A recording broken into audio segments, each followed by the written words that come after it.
Oh, I guess it just jumped right in. It didn't even give us the countdown. Mouth noises! Well, ladies and gentlemen, welcome to a special episode as Micaiah crushes a Miller Lite of the 4th and 1 podcast with myself, Fancy Trash Can, a lot of the ceiling, a.k.a. Skull Crusher. Just put the microphone down. Yeah, that works. Now look at all that leg that it's getting. All right, well, that's better than all of the ceiling. I mean, that's fair. And of course, next to Captain Boring, a.k.a. Gets Things Done. That's a good name for you. Mr. Gets Things Done. Mr. Gets Things Done. Yeah. We're recording this on the day that last week's episode came out, which is a Friday, because we don't have anything else better to do with our lives, I guess. Well, that's not true. I need to progress in my Star Wars game in Jedi Survivor. Oh, okay. So that's what Micaiah will be doing after this. Well, I mean, no, because apparently we're hanging out after this. But this is what I could be doing instead of... Oh. Yeah. You said I have nothing better to do, and that's not true. Well, I mean, yeah. I took a nap before this. Yeah. It's different being in person and not having a game on at the same time. Yeah, it's kind of weird. I'm not going to lie. Yeah. Did you know that the Denver Nuggets mascot makes $625,000 a year? Did you look into how and why he makes that much money? Well, I was going to ask you, is that split between all the people that play him, or does only one person play him? I think only one person plays him. Should we have Googled this before and actually maybe have done some journalistic integrity like Roberto? No, because this show is about making wild accusations with very... with nothing to back them up. With nothing to back them Yeah. up, absolutely, 100%. Yeah. So I liked your true or falses last week. Thanks. The true or falses are great. I still want to do some of them with you because they're very interesting to me. You didn't recognize it in the moment, but Robert had some spicy takes. Yeah. His thing with Miami. That's not spicy at all. That's just fact. So it is spice. It's spicy because it's fact, but he's also wrong. No, he's not. Miami's going to suck. So for those of you who don't remember, Robert said that Miami's going to suck because they always suck. They always do a good job at the beginning. They upset somebody. They get ranked. And then all of a sudden... they play Clemson. They hit 500 and they suck. Here's the issue: they brought in Mario Cristobal. I didn't want to assume his last name. Uh-huh. They brought in the dude from. They brought in a defensive coordinator dude. They brought in a new defensive coordinator and a new offensive coordinator. Yeah, who was Michigan's offensive coordinator? Right, and then they fired him. Oh, did they? Yeah, they did. Immediately? Yeah, after one season. Yikes. Yep. I didn't think they were that bad last year. Now he's the offensive coordinator in Maryland. Yikes, that's not good news for Michigan. Why? We've had no problem with Maryland. I mean, yeah, but they also haven't had an ex-head coach. Maryland is just Clemson's Miami. That's all they are. Like, they're fine. I've never thought of it that way. Well, okay, so here's the deal. It's a different culture. They're installing a new culture. So, like, I don't think they're going to be, like, in the top 3. No, but they're going to beat A&M, and A&M's going to have all these expectations because Jimbo's attack. And they got more recruits and blah, blah, yeah, blah, yeah. blah, They're blah, going to beat A&M, and then they're going to, I mean, you heard it last week. Their schedule lines up very easily. They win their first game against the Cupcake, beat A&M week 2, then go on a little bit of a run, and then they have to play Clemson at home, and everyone thinks it's going to be a great game or whatever, and then it's going to be 8 p.m., ABC, 7:30, whatever the game is, and they're going to get obliterated by 30 points. I mean, you heard the statistics last week. Last 4 times Clemson and Miami's played, it's been a minimum 3-touchdown game. I'm not saying you're wrong. I'm not saying Robert's wrong. All I'm saying is that the reasoning is wrong. Why is the because it's a different culture involved, in my opinion. I don't understand. I think they specifically brought in Mario in order to... I can't take his first name serious. It's a me! It's a me! The you! It's a me, and it's the you! That's a great joke. They brought in... Thank you. They brought him in order to, like, change things around. Kind of like why Michigan brought in Jim. Well, right. They brought in thing is, Mario it's to get been him because he knows the program and to make the program tough at the line of scrimmage. Yeah, the thing is Florida took all of his transfers because they're going to be more Florida State. Is that Toe doing okay? This one? Yeah. This one's great. It's this one that's having the issues. Oh, yeah, I see that. What happened there? Ingrown that I dried out, peeled out myself because I'm a man. Oh, I don't all need to right. see a podiatrist. Oh, Because well. fuck podiatrists. Yeah, I mean, because screw podiatry. Hey, man, ortho all the way. I can say that now. Okay, so it's a change of culture, but what does that have to do with it? I'm saying it's not going to be the same Miami that you've seen the past under like Manny Diaz, right? That was like I'm actually interested to see if I'm right at the end of this year, right? I always say that Florida teams have a what's the word I'm looking for? Have a Lack of discipline. discipline issue.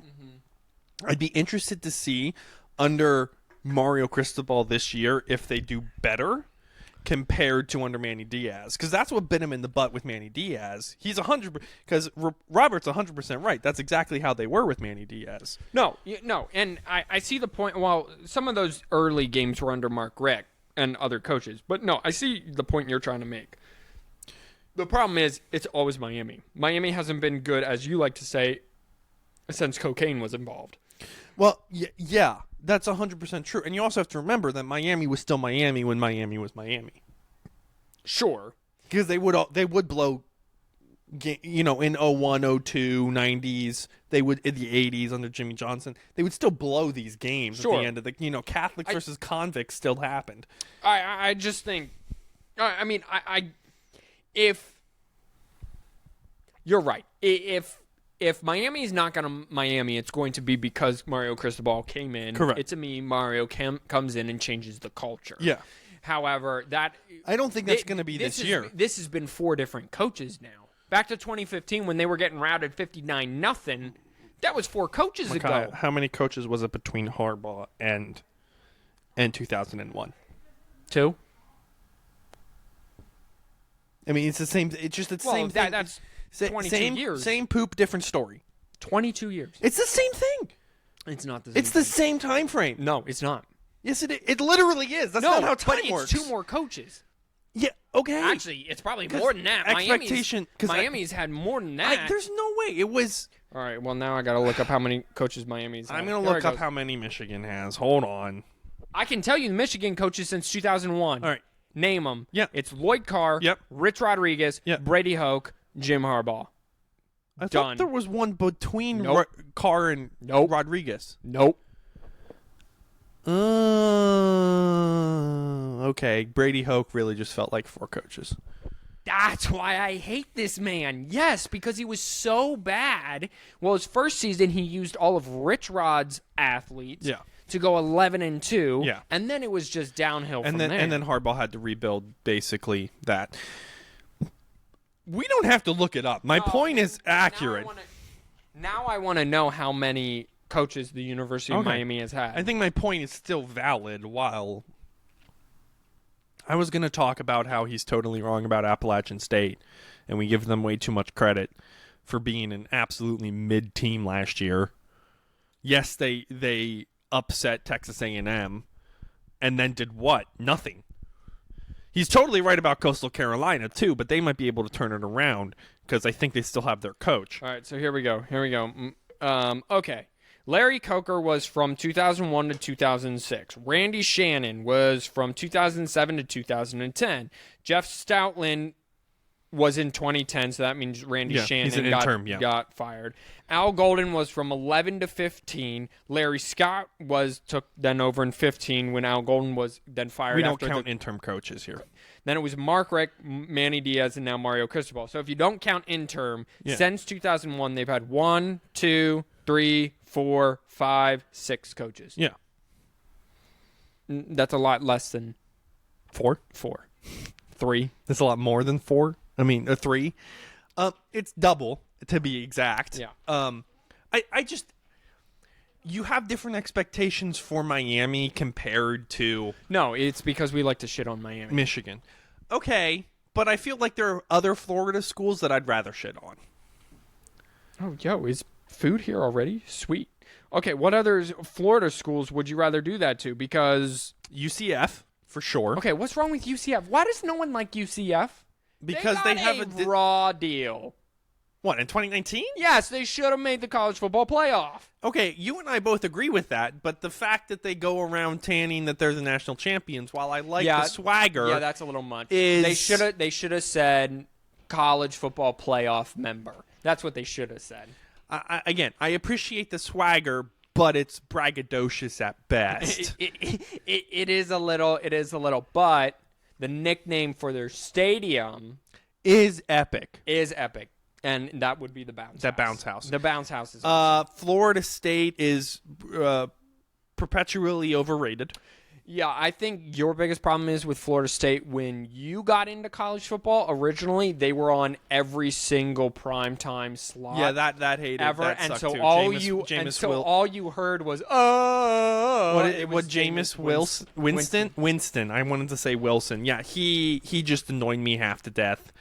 Mr. stealing crab legs and eating W's. And those were college and then NFL, correct? He only ate W's. He's somehow still in the NFL.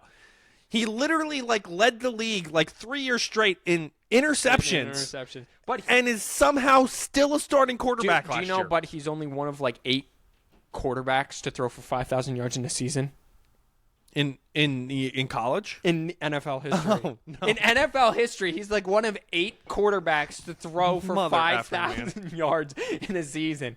It's Peyton Manning, Tom Brady, Ben Have Roethlisberger, some successful podcast or something. Dan Marino, and Jameis Wilson, one of these things. Jameis Winston, Drew sorry. Brees, and then there's 2 others. One of these things is not like the others. Yeah, and it's which one is not the Hall of Famer? And it's out not of because all? he's black. Says the dude with the mustache. Says the German with the mustache. Yeah. You're about an inch away on either side from becoming the most famous. I don't German. understand. You asked a question. Sorry about the Atlantic, the American Athletic Conference. You got it there. Yeah. It took a little bit there. It was that one of the newcomers. Oh yeah. Would take over. All right, so I'll ask you. And what are the newcomers? A newcomer, this is true or false. If you didn't listen to the episode last week, I played true or false with not CFP insider Roberto because Fancy Trash Can over here wasn't going to be able to make the deadline for recording. Hi. So we're going to kind of play that. We have some new questions. I'm also going to ask him some repeat questions as well. So true. The question was, true or false, a newcomer will win the AAC. Yeah. The newcomers are Rice, Charlotte, FAU, UAB, North Texas, and UTSA. That's right. I was thinking of the Sun Belt. Oh, that was your James Madison question. The answer is UTSA. Robert is 100% right about that question. You have a returning coach who has the culture locked in. You have a 5th or 6th year senior at quarterback. An air raid offense, and the dude who threw, I think he's back-to-back seasons at 2,500 yards. He's pretty good. I'd have to look that up to give you, but there's no way they're gonna cause problems in that conference. So you think it's true? Yes. One of those teams will win. it's specifically UTSA. Okay. I like that. I just think East Carolina, because they play Michigan, right? What's the rule with teams that always play Michigan? Well, except for last year. They go on, except for last year. They go on to actually have really productive seasons. He had back-to-back 3,000-yard seasons. Great. And actually, he had a 4,000-yard season last year. Right. So, no, he is a legitimate quarterback, and they have Texas athletes. So he's built a program. And the head coach successfully, he doesn't, for some reason, didn't want to leave after I'm sure he had plethora of job options. So, okay, moving on. The James Madison question. It's possible for them to repeat. I agree with Robert. Let me ask it. James Madison will repeat in air quotes. Again, it's in air quotes because they moved from FCS to FBS last year. They weren't eligible for to play in the conference champion. But they would have won the Sun Belt, or at least their side of the division. James Madison will repeat as champions of the Sun Belt. True or false? It's a two-part question. True or false? I think it's false. Okay, you think it's false. The second part of that is, and will be the highest of group of 5 team. So, And I think that's false as well. Well, if part A is false, then part B has to be false. Yeah. So, who wins the Sun Belt? I have to look who's in the Sun Belt now. That's the issue. With all these changes, I don't have them off the top of my head, which sucks. You said that Appalachian State is not going to do anything. And I disagree. I think because Appalachian State... They were mid last year. But teams that normally are mid in these smaller conferences, I mean, you do it with the MAC all the time. You can turn around. Yeah. And so I think Appalachian State is in prime condition. Now, I'm one to say yes because of what you just said with UTSA. So they've built a culture. The coaches built a culture. He's won national championships at the FCS level. Troy won the Sun Belt last year. There's Troy in there that you have to consider, but also what you have to consider with your point about UTSA and why teams normally struggle when they make the jump from FCS to FBS is because they don't have enough scholarships. It's the scholarship difference until you get the roster built up. Let me finish my thought. With COVID, because this is very important, with COVID, they expanded the scholarships. Yeah. So James Madison was basically playing at the same level with the same amount of scholarships as FBS teams already. They had a run because of COVID. They've had a head start on most FCS to FBS teams that jump. Like Jacksonville State this year is going from FCS to Conference USA. Yeah. They probably will struggle a little bit because the numbers shrank back down. Yeah. But now James Madison already has that depth and can just keep bringing the kids in. So these are my two thoughts. So first of all, I think they're going to do the exact same they did last year. They technically did not win. Coastal Carolina led. No, they would have won. James Madison finished at the top and would have. I'm literally looking at the standings on the Sun Belt Conference. Yeah, but they tied and James Madison beat Coastal Carolina. I see what you're saying. James Madison, but then they lost to Troy. So technically, Troy won the Sun Belt Conference. Correct, but James Madison would have won their side of the division. I see what you're saying. You technically said conference in your question to be correct. Fair. Yeah. Okay. I mean, I did so it for I think it's clickbait. going to be close. 100%. I think it's going to be very, very close. I think they're going to repeat. The only thing that I forgot about the polar bears of South Alabama. I love the polar bears of South Alabama. The thing that I'm worried about, right? So yes, they brought in North Dakota State, Carson Wentz's coach, right? This guy who just tore up the FCS. Who are you talking about? James Madison. Okay. Did they bring in FCS? I thought that's who they brought in. No. No, he went to Kansas. He went to Kansas or Kansas State. Kansas State, Chris Kleiman. Sorry. We got it. They have a guy who's torn up. He was with James Madison for forever. Yep. Or forever in terms of college football. Yeah. The weird, interesting phenomenon that's going to happen is you go from top dog in lower division, right? Right. From a recruiting perspective, right, to bottom. Okay. With a chance to win less.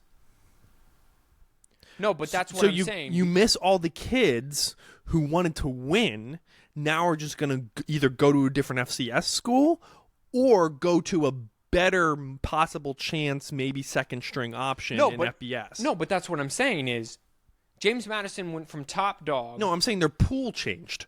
Your talent pool has changed. It's gotten more shallow, I guess would be technically the way. But I don't think so. Yeah, okay. Or deeper. So I It'd be think deeper, I think traditionally that's how it works, and that's why the NCAA says you can't compete in postseason because typically, yes, your talent pool is more shallow, so you don't get the recruits you're used to, right? You're used to the top FCS level recruits. Right. Now you're getting the bottom level FBS recruits. Right. However, because of COVID, that they were able to retain all the top level FCS players. They played very well. Now they're still going. Yes, their pool shrinks, but it gets deeper because now they're top level of the Sun Belt. They're still top level of the Sun Belt. So really, there was no drop off. So I guess then, to me, this is more important and more indicative of what this season looks like. Sure. If they can repeat, which I still don't think they can, I think they're going to have a Troy or Coastal Carolina or somebody throw randomly into the mix. A resurgent Louisiana, not going to happen. And it's not going to be Coastal Carolina because they lost the leading tackle in the division to Michigan. So the sack getter, yes. He's the new Josiah edge rusher. Stewart. Yes. Yep. So, all right, that's my thought. Can I ask you my 5? Is now a good time to ask you? Oh yeah, I want to ask you. Well, I guess you have a couple. If you want to have a couple more, go for it. No, so who do you think will be the highest Group of 5 team? Someone from the American. Is that UTSA? So you said UTSA is going to win the American. So that's got to be. It's UTSA. probably going to be UTSA if awesome. UTSA wins the American. I would love that because I honestly think that with the athletes in Texas, UTSA will, when this thing goes to, if they win it this year, go to a New Year's 6, perform well there, which I think is a high possibility. Yeah. And I'm kind of on board. I'm kind of on the UTSA hype train. Yeah. I think that UTSA, when this thing goes to 12 next year, becomes almost an immediate dynasty contender, as in they're in the playoff every single year. They're in their own dynasty, kind of. They're building their own. They're in the American dynasty. Especially if they can keep the coach. Correct. That's the big one. If they can't keep the coach, they have to. Right. They're going to have to do something. Everything's bigger in Texas, including college football. So UTSA, then and it's a perfect. It makes total sense that San Antonio gets something. Oh, absolutely. San Antonio, great sports town. From what I hear, never been to San Antonio. Never either. All right, what's your 5? Okay, well, actually, piggybacking off of that question. All right, yep. Because that's a really good question that I had, and I have to pull up my. Scrolling back here. We're only at 20 minutes. Don't worry. We're only at 22 minutes. We have plenty of questions we can ask each other. Dear Lord. Oh, I'm sorry. There we go. 3 years later, and my things are up. True or false? Over under. Over 1.5 group of 5 teams will finish. Group of 6. I'm sorry, teams. Oh, no, it's called Group of 5. It is now Group of 5? It's Power 5 and Group of 5. Over 1.5 group of 5 teams will finish in the top 8. False. I don't think any will finish in the top 8. And it's going to frustrate a lot of people because I think someone from the American or another conference is going to only have 1 or 2 losses and should fill that 8th spot. Yeah. But I think the highest finisher from the Group of 5 will be right around 12. Are they expanding it to 12 or 8? I forget the playoff. 12. Okay. So I thought they were expanding it to 8, which is why I said 8 and not 12. So it will be the top. It will be 6 conference champions. Yeah. So 5 Power 5 plus the highest Group of 5, they get automatic. Then it's the next. So that's the 6. The top 4 of those rank get the bye. Then the next 2 are the top seeded and will host games. Then it's the next 6 after that. So the reason I bring that up, to give you more ammo to go off here, is, and Robert said this last week, is they're going. I feel like the committee, and I agreed with him. The committee is going to set up this year's rankings below 4. But especially in the top 4, to set their standard for next year. Right. Meaning you have to have minimum, maximum 1 loss. You know, the memes of if this happened sort of thing, i.e. if the playoff was, this is what it would look like. And they're expecting people to do, I feel like they're going to expect people to do that. Therefore, they're going to put more Group of 5 teams in this case, the top 12. Could be. But I still feel like there will be a 3-loss. Let's pick an Ole Miss squad, and I don't like picking on Ole Miss because I like Lane Kiffin. I think he's a character. A 3-loss Ole Miss squad. Yeah. That has had 1 really bad losses and then 2 close losses on the road, but then but then they had another big win against Tennessee and Auburn or something like that. And they're going to put them at 12. What's the deal with Tennessee? They lost their leading receiver and their QB. I get they retained their coach, but dude. It's the style of offense. The style of offense Josh Heupel plays is very friendly to... It's a plug-and-play offense most of the time. Doesn't he run a version of the air raid? Yes. And the air raid is kind of like a triple option where it's... I mean, yeah, you got to know what you're doing, but it's really plug-and-play. I mean, but it's also hit or miss. It can be, but also you're doing it with SEC talent.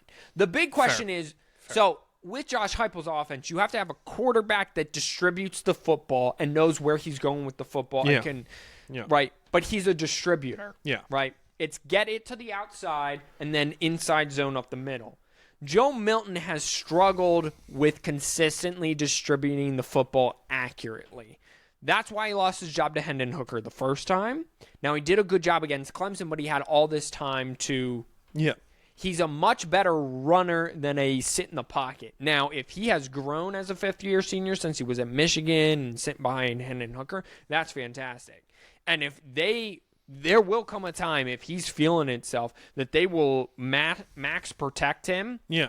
And get a one-on-one matchup on the outside. He can push the ball down the field, no issue. And he's going to throw it 85 yards for a touchdown. That was the thing when we saw him as a recruit into Michigan, that they were his arm talent. His arm talent is second to none. Yeah. His arm talent is better than Patrick Mahomes, better than Anthony Richardson, better than Will Levis, or the best thrower in the NFL. Hendon Hooker was making all the same throws that Will Levis was. Correct, but also... No, sorry, Anthony Richardson. The speed they play at yeah, will also get the defense confused. A lot of Jalen Hyatt's touchdowns, which is why he kind of went so late in the draft, are because six of like his 14, he was wide open, no one within 30 yards of him. Yeah. I could have scored a touchdown in college, and I'm 28 years old with a bad back. I mean, what are we doing? That's a good point. Right? That's a good point. Okay, well, I still don't think they're going to do as great, but... No, I mean, but the potential's there. With that offense, all I'm saying is potential's there. What do you got next question? So speaking of potential being there, Yep. Kansas will come in second in the Big 12 this season. I think that's false. Just because there are so many newcomers and it's still crowded. I think Texas wins the Big 12, finally. That was one of my true or false questions last week to Robert. Go check out that episode. It's a great episode. It was. I think Texas wins it. I think it's kind of a crapshoot. I really like Kansas State. Quarterback returning, head coach is a championship-level head coach at the FCS level. He's finally built this program. Yes, they've lost Deuce Vaughn. They've lost some other pieces, but quarterback is also returning. I think Kansas is about 2 years away yet from really making a splash. I think they're better than 6-6 or 6-7 because I think they lost their bowl game. I think they're either 7-5 or 8-4. Their quarterback got injured and they kind of tailed off after the loss to Kansas State. Right, yeah. But also the Big 12 of late has been one top dog year in, year out. And I think it's going to turn into Texas right before Texas leaves. Yeah. And it's going to be Kansas State. No one's giving Oklahoma love. That's fine because I don't have any faith in Oklahoma. I don't have any faith in Oklahoma either. You put a defensive-minded head coach in there and you don't get any transfers. You have a defensive-minded head coach. Yes, Jeff Lebby came in. That offense was okay, but they just fell apart. They fell apart late in games by historic They margins. lost their swagger. The one thing that Lincoln Riley had was swagger. Thank you. I almost said Len Kiffin, so they're the same looking white dude. It was a confident swagger. Says the dude who looks like his brother. That no matter what, the offense was going to get it done, and that swagger just evaporated late in the season. 100%. And when you bring in a bald white dude, you got to have a certain amount of swagger. Yeah, I mean speaking of unbald white dudes, okay, unbald white dudes. I'm just joking. Arch Manning will start a game this season. I think that is true. So I think Texas is going to win the Big 12, and I honestly think that it's very possible, as I'm just showing mid-drift all over this place, I think it's very possible that Arch Manning starts the second half of that season. So I could see Texas... Now, why do you say that? You say that because you think Quinn Ewers is going to get injured? Well, he hasn't been healthy yet. a full season. So I think one of two possibilities. Quinn Ewers is going to struggle, and he's going to struggle, but they're going to win games, and then they're going to lose, which is going to force the change to Arch Manning just to see what they got. Because if you lose 2 games, you're out of the picture. You lose 1 game, you're still in the college football playoff picture. Or Quinn Ewers is going to get hurt, and then Arch Manning is going to ball out. So I think, yes, he starts at least 1 game, but there's a high possibility he starts the second half of the season. If Quinn Ewers is struggling early, that fan base is going to jump on him very quickly. Yeah, I'm trying to find... He's been on campus a few weeks, and we're going to have to sit there and have definitive comments about who he is, Herb Street said. I wasn't surprised. It's the world we're in. What's the last name? What's the latest name? Quinn Ewers was the most anticipated brand name to come out of high school football in forever, and then all of a sudden, here comes Arch Manning. What about Arch? Well, the guy you just threw to the side is supposed to be really good. Right. That's Kirk Herbstreit. Kirk Herbstreit has a point. Quinn Ewers was the most highly touted quarterback to come out of college. He transferred from Ohio State because he didn't start his freshman year. Right. He started early at Ohio State and transferred to Texas and started for them because he didn't start. Yes. Whom? The second overall pick in this year's NFL draft. Correct. And he wanted to start, and he played well. Talk about swagger. They were going to win the Alabama game if he didn't injure himself. And then he was injured kind of throughout, which that's a lot of leg. Then he did. That's a lot of leg, ladies and gentlemen. And then he really didn't get his. Like, he got injured. Then when he came back, the team just wasn't right. Like, I feel like the rhythm got out. But if this is very similar. This situation to me is very similar to Spencer Rattler and Caleb Williams in Oklahoma. Yeah. This is just what it screams like. Yeah. And I think Quinn Ewers could transfer and still be wildly successful. What was the guy who you think? And I think this year he can be wildly successful. But the problem is, the minute Quinn Ewers has a down game, 180 passing yards, but they win, but he's struggling. He throws a pick, It's going to be, what about Arch? What about Arch? What about Arch? It's going to be Arch Manning. Yeah. Arch Manning. Like, there will be some, we want Manning. Dun, dun, dun, dun, dun. Yeah. We want Manning. Yeah, we know how the chant goes. Well, I didn't clearly at the first half of that. So that's what it's going to be in the 3rd biggest stadium in college football, 4th biggest stadium in college football. That's a lot of pressure. So, yes, I do think he's going to start a game. It's Texas. I think that's fair. I'm going to hit you because this is a very interesting question. Yep, hit me up. The 2019 LSU, so the Joe Burrows, yes. Justin Jefferson, and Jamar Chase on offense. Yes. Is the best ever college football team in the 200 years, almost 200 years, the 125, 154. We're about to go of on college season football. 154. I'm going to say, wow. So I'm going to say false. I don't think they're the best. I think they're the best ever offensive team in college football history. I want to look at their results in their season for that as someone who was looking up stuff. Joe Burrow was outstanding. Obviously, they had the 3 wide receivers. They had Clyde Edwards-Helaire.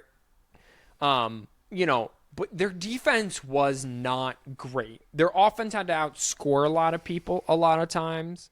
I don't know who the best team in college football history would be, but I'm thinking it's one of the early teens Alabama teams that was just so dominant on defense, and it was so complimentary of the run. If you would take the 2019 LSU offense and put it up against an early teens Alabama, like a 2011, 2013 Alabama defense, that offense isn't scoring 17 points a game. I'm just sorry, it's just not.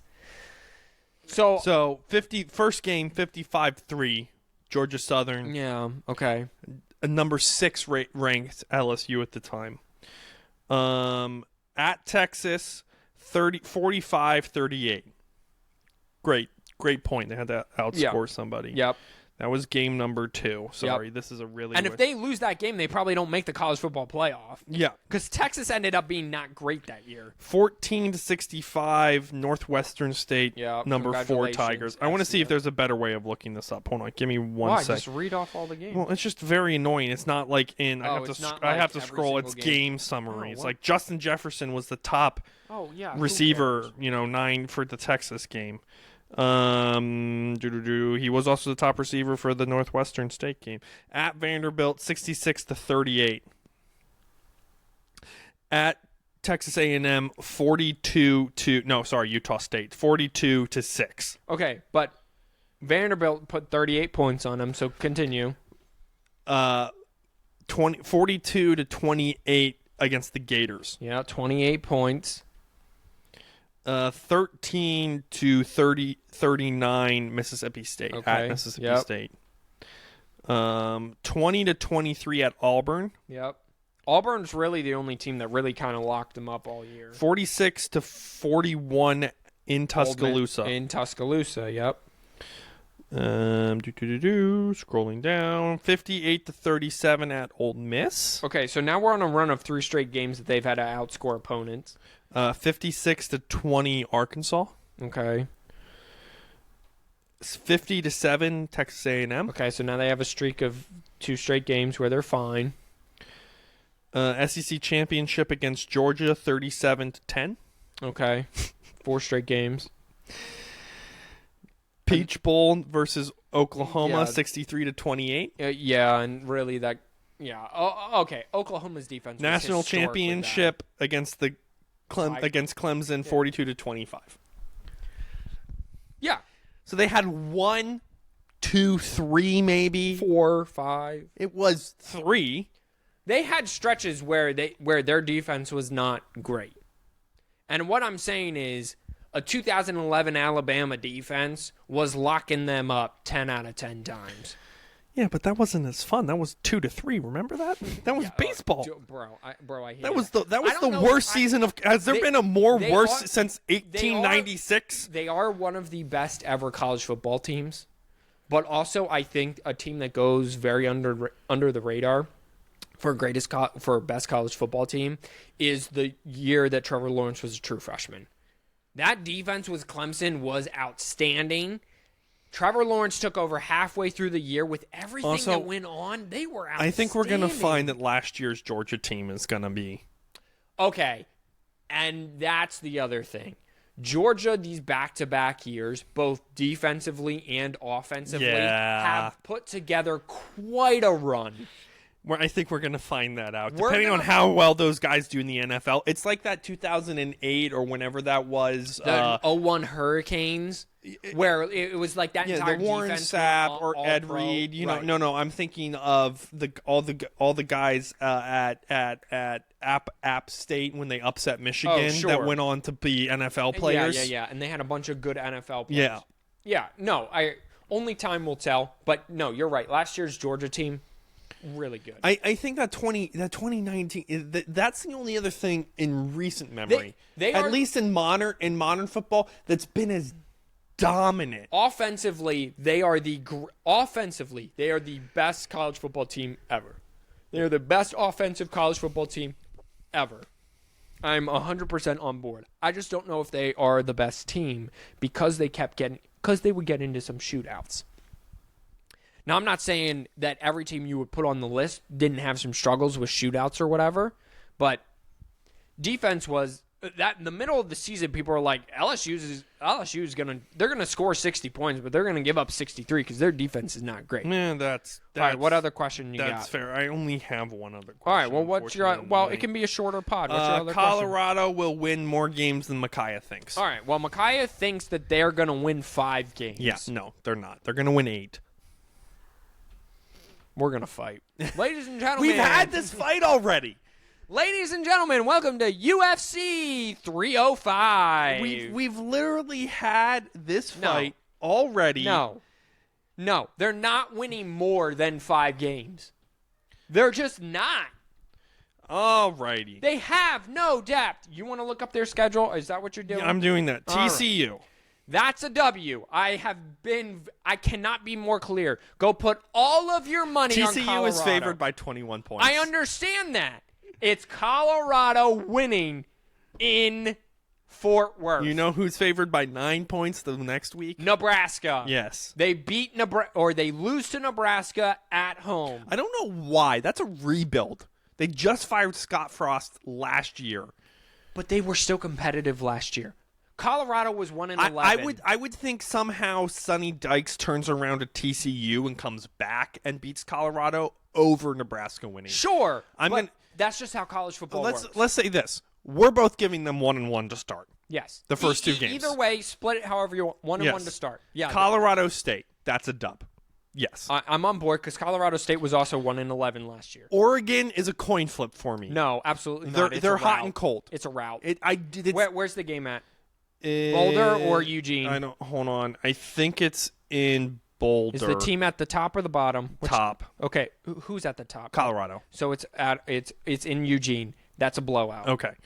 To me, it's a coin flip. No. Okay. We'll come back. Wrong. We'll come back to it. You're wrong, but we'll come back to it. Okay. USC in Boulder. That's a loss. That's a heavy loss. Yes, that's a loss. That's a 25-point loss. Arizona State win. Fine. That's a dub. Yeah. Stanford win. Okay. Yeah. New coach. Sacramento State scores a lot of points though. I said Arizona State. You said Stanford. I said Stanford. I did say Stanford. You said Stanford. And you were saying scores a lot. I said Sacramento State. New coach from Sacramento State. Oh no, I'm thinking from of Sacramento. Harbaugh. I'm thinking of Harbaugh. Yep, Sacramento State. He's from Sacramento State. They You're score right. a lot of points. You're right. Okay. So that's actually a coin flip game for me. Still win. UCLA Loss. Coin flip. Loss. Oregon State Loss. Coin flip. Loss. No. Arizona Dub. Washington State. I'm not sure about that one. No, that's a loss. What was the record? What was the record last year again? I think they won 7 games. I think they ended up winning 7 games. All I know is they hit the over on 5.5. That's right. Because I won money from that. Yes, and then the loss to Utah at the last game of the year. Because you and I want to go back to these coin flip games? Yes, we're going to go back to the coin flip games. Okay, let's go back to so Oregon State does not have it, and they have a DJ Uiagalelei, who's... You'll get there. I'm terrible with hockey names, so I have no right to criticize. Uiagalelei. Uiagalelei. Close enough. Yeah. Listen, here's the deal. They're a run-centric offense. They know who they are. They won 10 games. Yes, they are the team that you don't know won 10 games last year. Yes, they're the best team that no one knows existed. And you're asking them a team with no definitive history in college football history. Yeah, you're asking them to repeat themselves again. Yes, with a quarterback. I'm expecting them to. Who is as wishy-washy as a window washer in Wisconsin during the winter. Okay. That was good. Thank you. Do you know why, though? Because DJ was expected to quarterback run to be the run game for Clemson when he didn't have elite receivers on the outside. DJ doesn't want to run. He wants to stand in the pocket and throw the football like C.J. Stroud. Matchup Predictor is saying that they have a 86% chance of winning. Exactly. Do you know who loves to run the football with 3 different running backs and who did it last year and whose coach's identity is to run the football? Yeah, who? Oregon State. So DJ is going to have to sit there off a play action and throw the ball 65 yards. It's an L. It's a hard L. It's not a hard L. It's a hard L. It's not a hard L. Makai, it's the middle of the season. We're not going to know what he looks like. Prediction right here. Yeah. Right here. I am more confident that Oregon State will beat Colorado than I am that Oregon will beat Colorado. Yikes. I am 99.5% sure that Oregon State. You should see if what's the betting system we use? FanDuel. FanDuel Shout out to has FanDuel. that We're trying to get them to give us the money that you're not Pat McAfee isn't using anymore. Yeah. Give us $120 million that you're not giving McAfee over You will here. see the best, most shiny podcast ever in the history of podcasts. Yeah, it will just explode. It will Hey, look fantastic. FanDuel! Yeah. Okay. I am 100. So you think UCLA is finally actually going to find their ass? UCLA wasn't bad. They just don't have a defense. Okay, so your issue with Colorado is that they have No depth. right now. Yes. Yes. Correct. I have no idea how big their roster For is the next right 3 seasons, they won't have any depth.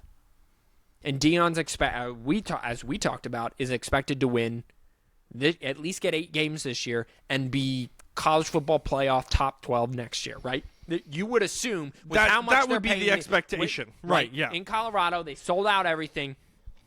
That it better be 8 games this year. Yeah. It better be 8 games Yeah. this year, right? Yeah. There's just no way. We're literally discussing between 2 different games, right? I think to me it's the Oregon State and the UCLA game. So let's leave the Oregon State game because you've made your point. All right, yeah, thanks. So UCLA hasn't been able to find consistency in my book. They have they go for 2 weeks really hot, 2 weeks really cold, 2 weeks really hot. Yeah, they're on and off. I can't argue that. You are right. So if Colorado is as good as I think they're gonna be, Right, which is false, which is but an 8-win team. Yep, which is wrong, but yeah.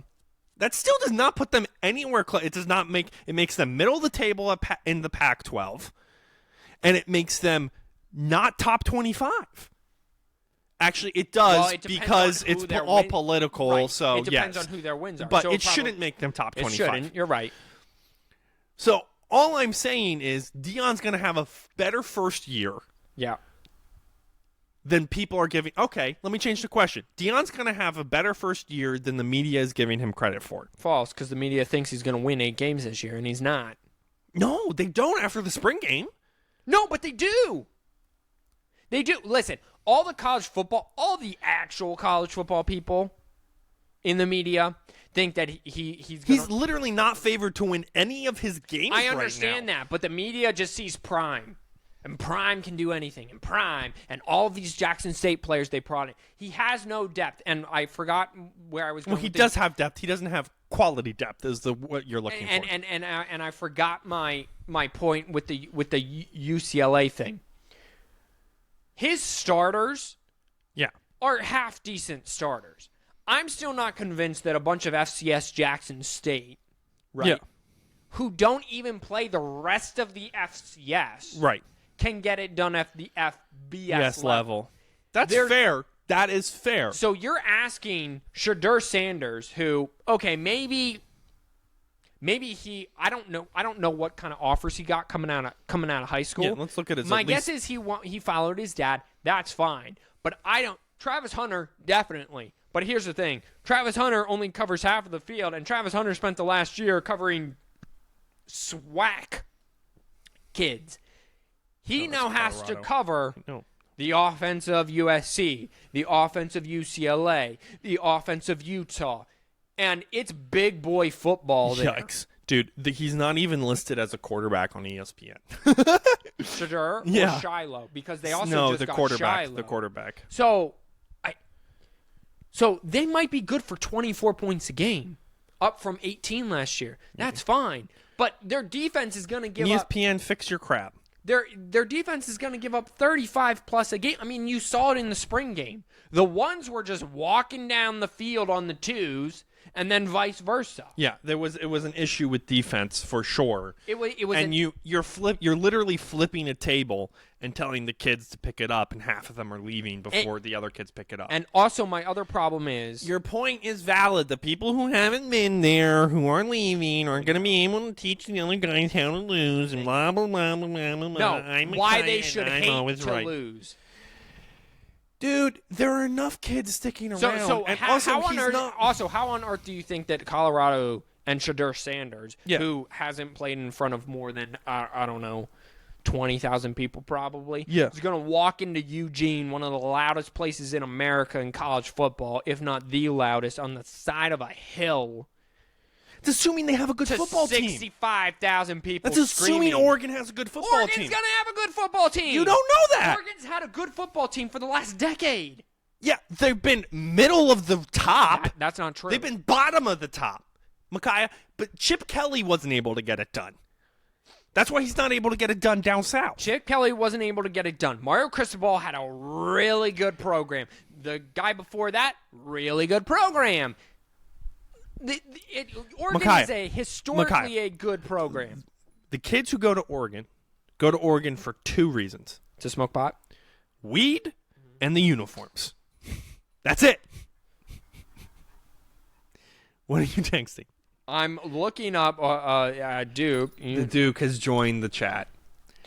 I'm looking up by year just to prove you wrong. I don't.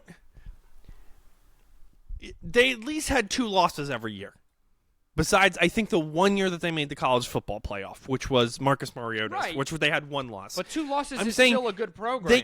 But one of those losses could be to Colorado. They could drop one to Colorado. All right, so I'm asking Colorado to pick up 8 games, and they have coin flips in my head with my limited knowledge under what they have a 12-game schedule, 11-game schedule. So back to they have a 12-game schedule. I'll go back. I'm asking them to pick up of the 4 coin flips. I'm asking them to pick up 2. And I'm telling you, it's not going to happen. They're not going to be able to. They don't have depth because Dion has run the losers out of town. Going back 12 years. They're a bunch of white kids. It's fine. Here's a decade since 2012. I'll start in 2012. Yeah. 12-1, Yeah. 11-2, 13-2. Yeah. Then they did have a run of 9-4. That's a good season. Yeah. 4-8, 7-6, 9-4. And then they went 12-2. We'll skip COVID. 10-4, 10-3. They're a 10-win program every single year. With nothing in the trophy case to prove for it. Sure, nothing in the trophy case to prove, but Still a lot of leg. It's still showing a ton of leg. I don't care. It's comfortable. all right, let's get out of here. We're leaving. Guys, this has been the 4th and 1 podcast. We don't have sound today. Listen, what do you expect from the worst podcast in the world? We'll see you guys when we see you guys. It's like 80 days until okay, so But when this comes out, it'll be 83 days. When Exactly. this comes out, it'll be 83 days from today. It's 90 from June 2nd. we're actually going to have to start previewing the season legitimately. Yeah, no, I'm excited about it. Okay. 100%. Okay. I'm excited about this. Say your stuff. We might go back weekly as we are getting closer. Probably what I'm saying. Probably in July, we'll probably go back. That's why I said that. Okay. Well, wash your hands, you filthy animals. God bless you all. Peace out. We'll talk to you later.